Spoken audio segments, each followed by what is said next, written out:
시작. 사랑하고 축복합니다. 옆에 사람에게도 사랑하고 축복합니다.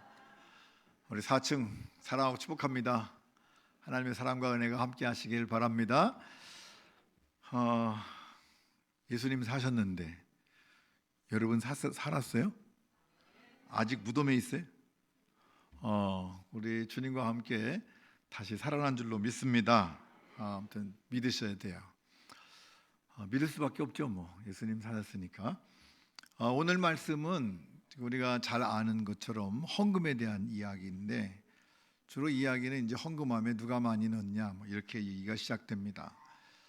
사실은 성경을 가만히 보면 그저 이야기는 헌금에 대한 이야기만은 아닌 것 같아요. 예수님께서 하나님께서 돈이 없어서 헌금하라고 그랬을까? 하나님은 모든 것을 다 가지신 분이잖아요. 어쨌든 이건 모든 것이 다 하나님의 거예요. 안 믿으시는 모양인데 다 하나님의 거예요. 다 하나님의 거라고요. 그 전에 신문 보니까 엄마 나왔잖아요.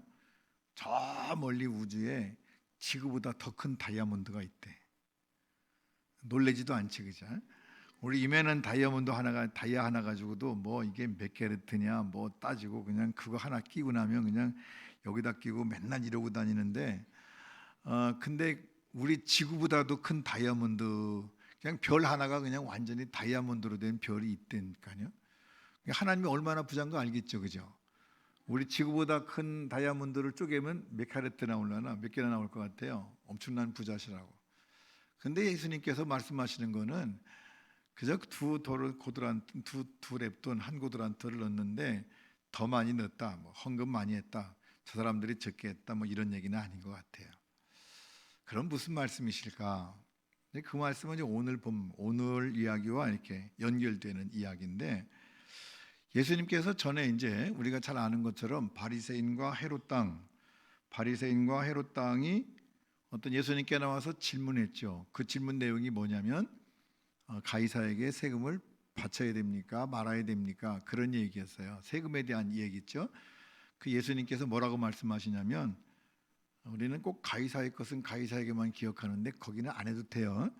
그리고 뒤쪽을 기억해야 돼. 그건 뭐냐면 하나님의 것은 하나님께 바쳐라. 그 얘기를 기억하셔야 돼요. 그럼 가이사의 것은 없다고 그랬어요. 세상 모든 만물이 다 누구 거라고요?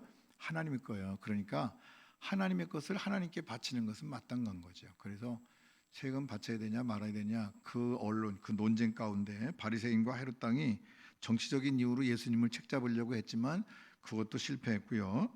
사두개인들은 나와서 뭘 질문했죠? 부활에 대한 얘기했어요. 어떤 사람이 이 형제가 7이 있는데 큰형이 결혼했는데 애 없이 죽고, 둘째도 형수를 취했는데 애기 없이 죽고, 그래가지고 7명이 다 그랬는데 나중에 부활하면은 그 여인이 누구의 아내가 되겠습니까? 이런 얘기를 했죠. 예수님께서 뭐라고 말씀하신 거니? 그 부활에 대한 이야기할 때 너희가 성경을 오해했다, 잘 몰라서 그렇구나, 좀 알고 얘기해라, 그런 말씀이셔요. 근데 그 말씀한 다음에 이제 아무런 말도 못했죠. 한 서기관이 와가지고 무슨 얘기를 하는 거니? 예수님, 계명 중에서 어떤 계명이 가장 큽니까? 그렇게 물어보죠. 그때 예수님께서 마음을 다하고 목숨을 다하고 뜻을 다하고 힘을 다하여 주 너희 하나님을 사랑하라, 이것이 첫째 되는 계명이다. 그리고 둘째는 그와 같은 건데 어떻게 하라? 내 이웃을 내 몸과 같이 사랑해라. 그래서 이 두 가지가 성경에서 가장 중요한 거다. 그러니까 서기관이 뭐라고 말하는 거 아니? 예, 옳습니다. 하나님을 사랑하고 이웃 사랑하는 것이 계명의 제일인 것을 제가 압니다. 그렇게 이런 얘기들이 오고 갔어요. 그래서 예수님과 함께 이런 대화들 속에서 예수님이 대답을 참 잘 하셨죠. 그래서 예수님께서 하신 대답, 성경은 이렇게 기록하고 있어요. 34절에 예수께서 그가 지혜 있게 대답함을 보시고, 누가? 서기관이 지혜 있게 대답했대요. 어떻게? 예수님 맞습니다. 그 말이 옳습니다. 그래. 그렇게 나니까 그런 예수님께서 뭐라고 말씀하셨는 거 아니? 내가 하나님의 나라에서 멀지 않도다. 지난번에 말씀드렸어요. 멀지 않다는 얘기가 무슨 뜻이라고요? 잊어먹어야 돼. 은혜야, 이게 다 그래. 그래, 잊어먹어야 제가 또 얘기할 수 있지. 뭐라고 했는데, 그죠? 멀지 않다고 하는 말은 한 발자국 떨어져 있다, 그런 뜻이에요. 얼마큼 떨어져 있다고요? 한 발자국. 한 발자국 떨어졌다는 말인데 이 한 발자국이 엄청나게 길어요. 어쨌든 이 예수님께서는 그에게 내가 영생에서 내가 구원해서 하나님의 나라에서 한 발짝 떨어져 있다. 한 발짝만 더 오면 된다 그런데 사실은 이 한 발짝 때문에 못 가죠. 그죠? 교회 오면서도요. 요 교회 문턱이 참 높아요. 그래서 한 발짝을 안 들어와. 우리 교회 어떤 분인데 그분은 이제 아내를 딱 태우고 와. 그래갖고 딱 내려놓고 돌아가. 아니 들어오면 어때? 근데 꼭 돌아가신다고. 한 발짝 그게 참 어려워요. 한 발짝. 근데 이제 그 말 그런데 이 바리새인들과 헤롯 당과 사두개인들과 서기관들의 이런 질문에 예수님께서 이렇게 저렇게 대답을 잘 하시고 처리를 잘 하시니까 그 후에 이렇게 잘 하신 다음에 많은 사람들이 감히 묻는 자가 없더라. 이제 묻지 않더라 그 말이에요. 묻는 것이 끝났다 그런 얘기죠. 묻는 것이 끝났다고 하는 말은 그 모든 묻는 과정에서 복음의 권위, 예수님의 권위가 드러났다. 예수님께 감히 묻는 자가 없다. 감히 묻는 자가 없었다. 그런 얘기예요.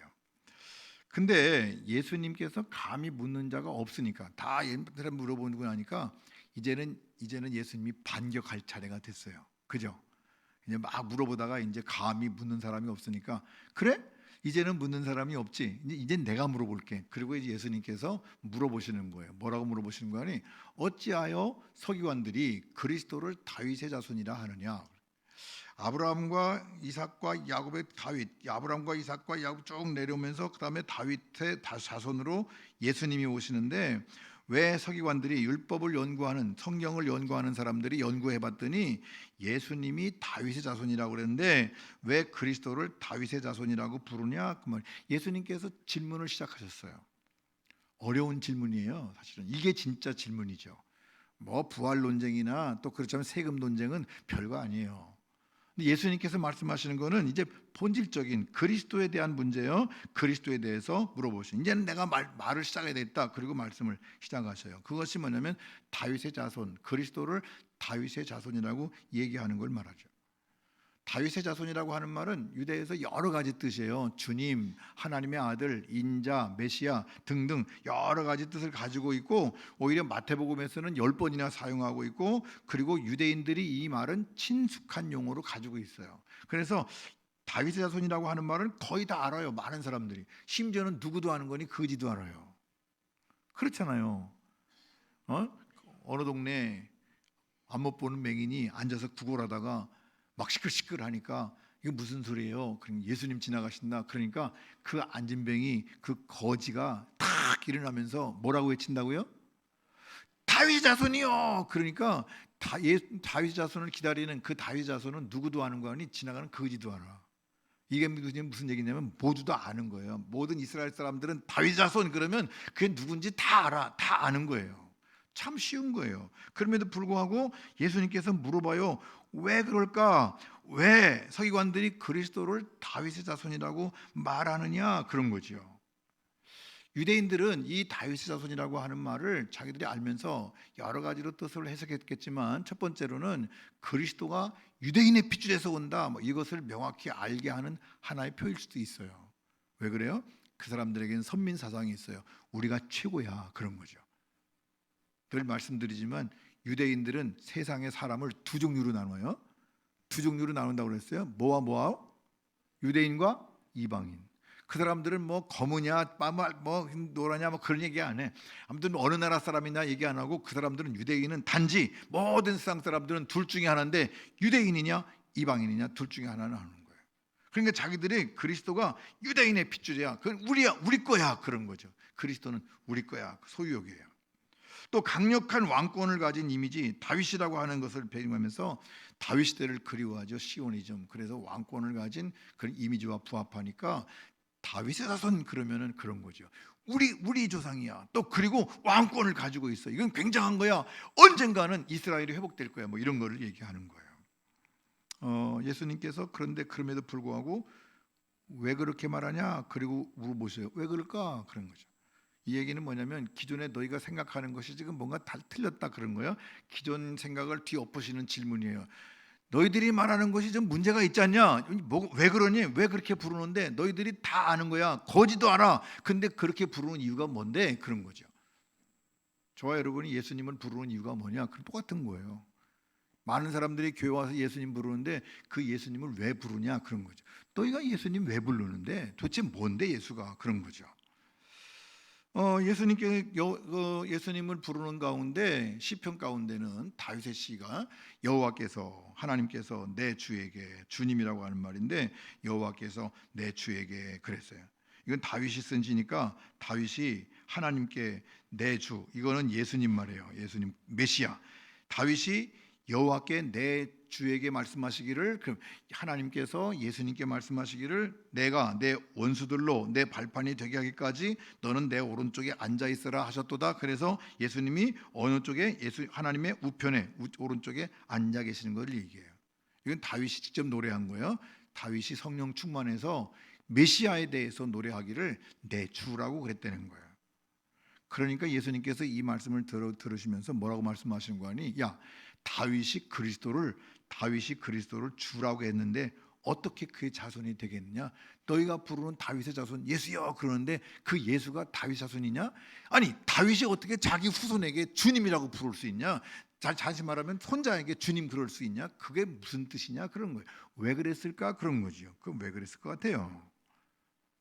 그러면 다윗 자손인데 그분이 다윗 자손으로 온 거죠. 다윗이 그리스도를 주로 불렀다는 거예요. 예수님은 이 말씀 속에서 이런 거예요. 유대인이 기대한 강력한 왕권을 가진 지배자, 이거 아니다 그런 거예요. 예수님이 오실 때 다윗의 자손으로 왕권을 가지고 유대인의 혈통에서 오셨지만 너희들로 그렇게 오신 건 아니다는 거예요. 해결사로 오신 것이 아니라는 거예요. 해결사가 아니라고. 오늘날 많은 사람들이 예수님을 부를 때 예수님이 해결사인 줄 알아요. 그래서 예수님은 항상 내 문제를 해결하시는 분, 내 어려움과 역경과 고난과 궁핍과 핍박과 여러 가지 환난에서 우리를 건지시는 분이라고 우리는 생각을 해요. 맞죠? 물론 맞죠. 근데 우리는 그것이 목적이에요. 그것이 목적. 그래서 예수님께 기도할 때도 주여 나를 구원해 주소서 그러면 내가 빨리 나서 가지고 건강하게 그냥 일평생 살아가는 게 목적이에요. 주님은 그렇게 우리에게 그걸 원하시는 건 아니거든요. 그럼 뭘 원하실까요? 주님께서 원하시는 해결사를 원하시는 게 아닌 게 뭐예요? 저희가 설교학을 배우면서 설교학 교수님들이 가끔 그런 얘기해요. 설교를 할 때 설교를 작성하는 그런 여러 가지 조건 가운데 니드라고 하는 거 있어요. 니드가 뭐죠? 필요에 의해서. 누구의 필요? 성도들의 필요를 모르면 설교하기가 어렵다 그래. 그래서 성도들의 필요를 알아야 된대. 그럼 무슨 필요일까요? 뭐 그런 거죠. 뭐 가난하고 병났고 자식 잘 되고 그런 거. 그럼 모르나? 여러분 목사님들이 모르나? 여러분의 필요가 뭔지 몰라요? 월급 좀 올라갔으면 좋겠고 진급했으면 좋겠고 뭔가 잘 됐으면 좋겠고 자식들이 다 그런 거 아니에요. 다 우리가 뭐 신방에 보면 다 그런 얘기죠. 결국 이거를 알아야 설교 잘한다고 그러는데 사실은 그렇지 않더라고요. 제가 설교학 교수님들하고 맨날 따지는 게 이건데 누구의 필요를 알아야 되는 거 아니? 하나님의 필요를 알아야 돼요. 설교자는 신앙인들은 누구의 필요를 알아야 돼요? 하나님의 필요를 알아야 돼요. 하나님이 뭘 필요로 하시는지. 그 하나님의 필요를 알면 그 하나님의 필요를 말씀 나오고 그리고 하나님의 필요를 얘기하는 거죠. 예수님께서 말씀하셨어요. 모든 성경은 다 누구에 대해 쓴 거다? 예수님에 대해 쓴 거예요. 모든 성경이 예수 믿는 사람들을 위해 쓴 거다? 아니에요. 모든 성경은 예수님에 대해 쓴 거고 예수님을 알아야 되고 예수님의 필요에 의해서 모든 설교와 그리고 우리의 모든 삶이 예수님의 필요에 의해서 이루어져야 될 줄로 믿습니다. 그것이 뭐죠? 너희는 먼저 그의 나라와 그 의를 구하라. 그 얘기란 말이에요. 그 얘기. 근데 우리는 너희는 먼저 그 나라와 그 의를 구하라는데 우리는 그게 아니라 내 필요를 먼저 구하는 거예요. 내 필요를 먼저 구하는 거예요. 이스라엘 사람들이 다윗을 그리스도라고 쫓은 다윗의 자손 예수여 하는 그 얘기가 진짜는 메시아 정말 예수 그리스도의 필요를 위해서 구해야 되는데 그런 뜻이 아니고 우리가 아는 우리 나라에 다시 말하면 그리고 우리의 필요를 채워주시는 그런 분을 얘기하는 거죠. 여러분 혈통의 다윗 자손 유대인들이 기대한 다윗 자손은 아니라고 하는 거예요. 정말 저와 여러분이 다윗의 자손을 원한다면 그분의 필요를 알아야 되는 거예요. 그분의 필요가 뭔가요? 우리는 왕의 모습으로 오신 분이 아니라 종으로 오실 그리스도, 우리를 섬기러 오시는 그리스도를 알고 그 섬김을 통해서 주님께서 무엇을 이루려고 하셨는지를 알아야 되죠. 우리가 이제 찬양대가 사셨네 사셨네 하고 찬양을 했는데 예수님 사셨어요, 그죠? 왜 사셨죠? 찬양은 했어요. 이제 왜 사셨을까? 왜 예수님께서 무덤을 이기시고 왜 사셨을까? 왜? 우리랑 놀러 오셨나? 꽃놀이 가시려고 이 봄에 철쭉도 구경하고. 예수님이 왜 사신 거예요? 우리는 찬양하면서도요 진지하게 생각을 안 해. 사셨네 사셨네, 예수 다시 사셨네. 왜? 죽음을 이기시고 우리의 모든 죄를 이기시고, 그래서 뭐 했다고? 우리를 구원하시기 위해서 사신 거예요. 할렐루야. 그러면 예수님의 필요는 뭐죠? 우리를 구원하시는 거예요. 그러면 예수님의 그 필요에 대해서 우리가 응답하는 방법은 뭐죠? 믿고 의지하는 거죠. 믿고 의지하는 거예요. 그러니까 우리가 예수님을 믿는다고 하는 것은 주님 다시 사신 것, 하나님께서 이루신 모든 것을 통해서 우리가 주님을 향해서 나가는 거죠.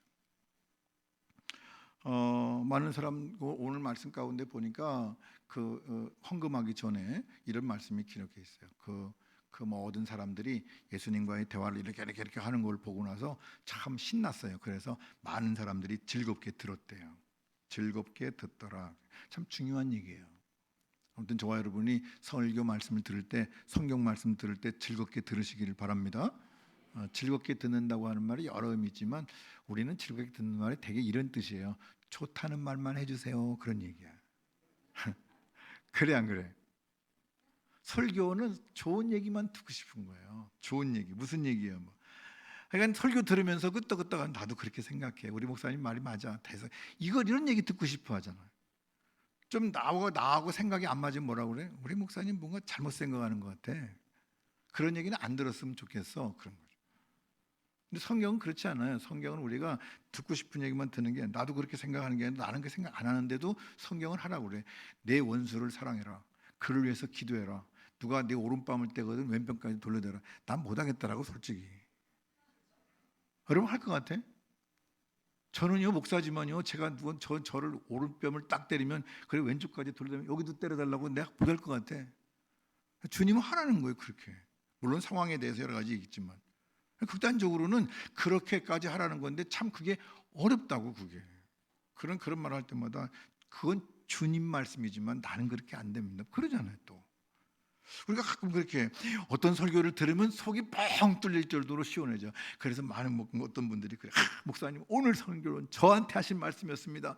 목사님 설교를 들으면서 제 문제가 해결됐습니다. 아니라니까. 여러분의 문제가 해결되면 안 된다니까. 누구의 문제가 해결돼야 돼요? 예수님 문제가 해결돼야 돼. 예수님은 근심이 가득한데 뭐 이렇게 자기 문제 그건 아니라고 보는. 아니라고. 나는 고통스러워도 주님의 문제가 해결되기를 원합니다. 나는 근심에 쌓였는데, 원수를 용서하라고 하셨는데 하나님 아무개가 난 미워 죽겠는데 아무래도 안 되는데 그걸 어떡합니까? 근심함에 나갈 때 주님은 그런 근심하는 모습을 보고 기뻐하시고, 그래 네가 좀 그래도 근심을 하는구나, 그렇게 생각하는 거 아니에요? 내 말을 듣는구나, 그런 거 아니에요? 여러분, 내가 듣고 싶었던 말만 들으려고 하잖아. 자꾸 우리는 설교 가운데서 그 말씀이야, 바로 그게 내가 듣고 싶은 말. 아니, 그게 아니라 예수님이 하시고 싶은 말씀을 하시게 하는 거예요. 기분을 달콤하게 하고 따뜻하게 만들어주는 말, 그런 말을 듣고 싶은 거죠. 이런 말을 했으면 얼마나 좋아요. 그러나 사실은 그런 말만 있는 건 아니라는 거예요. 그래서 바울은 뭐라고 말해요? 그걸 자족이라고 하는 말을 써요. 자족이 뭐죠? 스스로 만족하는 거예요. 새벽 예배 나오신 분들은 이제 다 무슨 얘기인지 아셔요? 아셨죠? 새벽 예배 나오신 분들, 그죠? 무슨 얘기하는지 아시지?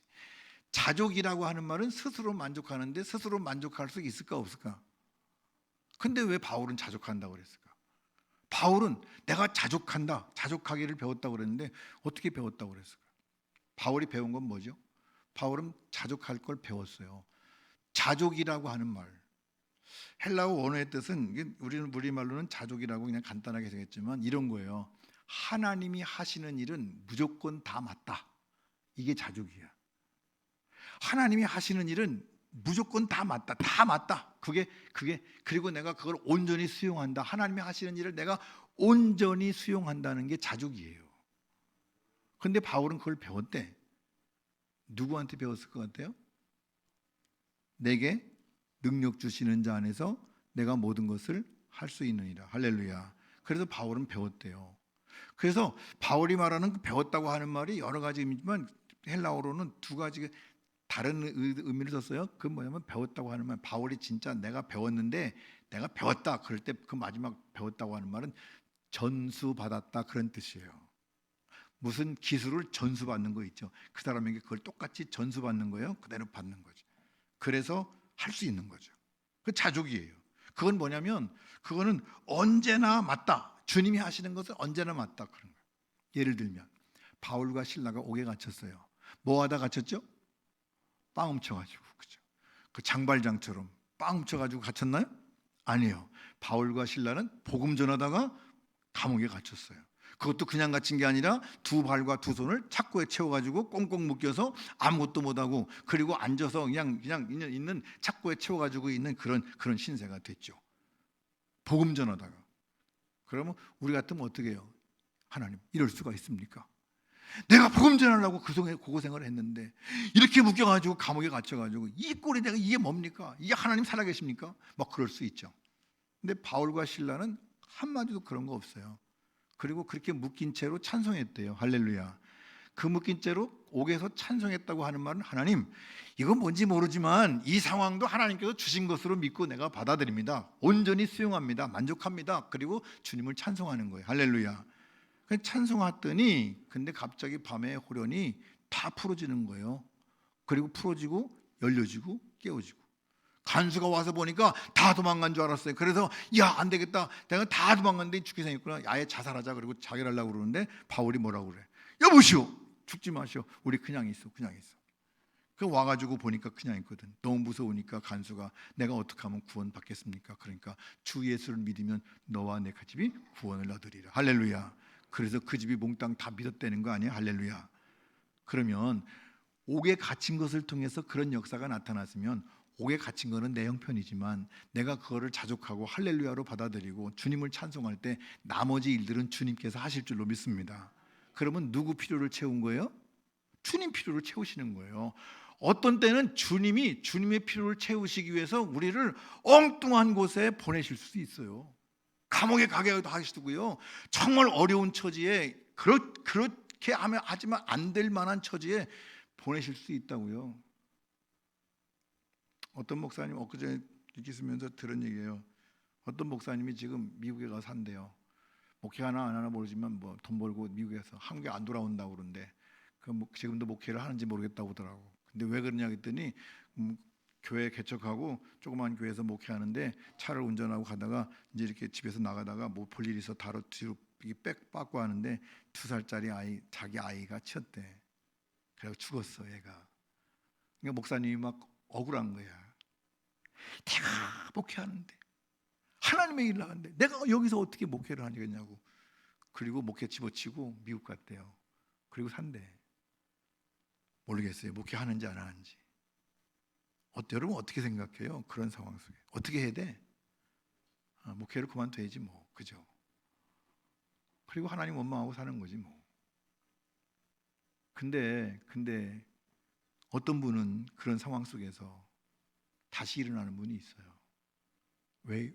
어렵죠, 힘들죠, 고통스럽죠. 그거보다 더 어려운 게 어디 있어요? 그렇지만 그런 어려움 속에서 다시 일어서서 남을 치유하고 회복시키고. 여러분, 하나님께서 여러분에게 뭘 원하실까요? 듣고 싶은 말만 들을래요? 라고 하는 거 원하실까요? 아니면 주님의 음성을, 정말 좋은 음성을, 주님의 원하시는 음성을 듣게 하시는 것을 바라래요? 즐겁게 듣더라라고 하는 말씀, 물론 율법학자나 그리고 율법박사 서기관들을 꼼짝 못하게 하시는 데 대한 반응일 수도 있어요. 야, 그냥 꼼짝 못하게 하는구나, 참 즐겁다, 그럴 수도 있어요. 평범한 자신들과 비슷한 예수님을 통한 통쾌한 대답, 세금 얘기하고 막 그러니까 야, 그거 참 맞는 얘기다, 그럴 수도 있을 것 같아요. 그런데 그건 단지 그냥 즐거운 뿐이에요. 성경은 뭐라고 말해요? 너희가 말씀을 듣고 예수님의 이런 반응들은 단지 즐겁게 듣는 것은 예수님의 원하심과 관계없는 거죠. 내 생각과 내 삶의 변화가 없으면 아무것도 아닌 거예요. 어려움은 그냥 어려움으로 끝나죠. 그리고 그로 인해서 좌절하고 낙심하고 포기하고 그리고 그걸로 끝나는 거예요. 그러나 어려울 때 그 어려움에서 일어날 수 있는 비결은 뭐냐면 주님을 믿는 거예요. 그것이 자족이에요. 주님이 하시는 건 다 맞습니다. 따라합시다. 주님이 하시는 거는 다 맞습니다. 다 맞아야 돼. 근데 아니면 안 돼. 좋은 것만 그런 것이 아니라 어떤 때는 안 좋은 거라도 다리가 부러져도 주님이 하시는 건 다 맞습니다. 이거를 통해서 그럼 이거를 통해서 주님의 영광을 나타나게 하시고 뭘 원하시 모르지만 내가 주님을 찬양하게 하시고 하나님께 영광을 돌리게 하여 주시옵소서 기도할 수 있어야 되죠. 예수님은 자신의 생명을 던지시면서 진리를 만드시고 전하셨어요. 그것이 우리를 구원하신 사건이에요. 누구의 필요를 채우신 거예요? 아버지의 필요를 채우시는 거예요. 예수님이 이 땅에 오셔서 우리에게 본을 보여주신 것은 예수님의 필요를 채우신 것이 아니라 아버지의 필요를 채우셨어요. 그리고 말씀하시기를 내가 한 것처럼 너희도 그래라 그랬으니까 우리도 내 필요를 채우는 것이 아니라 아버지의 필요를 채울 수 있도록 우리가 어떤 환경에 있다 할지라도 아버지의 필요를 알고 그 아버지의 필요를 채울 수 있기를 위해서 기도하고 그렇게 나아갈 때 주님께서 역사하실 줄로 믿습니다. 그걸 우리는 복음이라고 그래요. 복음. 주님의 필요를 채우는 것, 그게 복음이죠. 나가서 복음 전해요. 우리 교회가 70년이 됐는데 이제 하나님의 기쁨, 우리 교회의 기쁨이나 우리 니드가 아니라 하나님의 필요하심, 하나님의 필요를 채울 수 있는 복된 교회와 성도들이 될 수 있기를 간절히 바랍니다. 그러므로 우리는 마음을 열고 진리를 받아들이고 결단해야 돼요. 주님, 이제부터는 주님의 필요를 채우겠습니다. 하나님이 하시는 건 다 맞습니다. 제가 온전히 수용합니다. 내게 어떤 환난이나 역경이 온다 할지라도 그 모든 어려움 속에서도 주님이 역사하실 줄로 믿습니다. 주님의 영광이 드러나게 하여 주시옵소서. 세례 요한이 그랬죠. 그는 흥해야 되고 나는 쇠해야 됩니다. 나는 어려움에 처해도 괜찮습니다. 주님의 영광이 드러난다면 이런 마음을 가지고 이런 믿음을 가지고 살아갈 때 주님께서 우리의 믿음을 보시고 우리를 통해서 역사하시고 그래서 하나님의 일을 이루어 가실 줄로 믿습니다. 그래서 우리는 주님과 주님의 복음을 믿습니다. 주님이 하시는 건 다 맞습니다. 제가 온전히 수용합니다. 그 믿음을 주시옵소서 라고 기도할 수 있어야 될 줄로 믿습니다.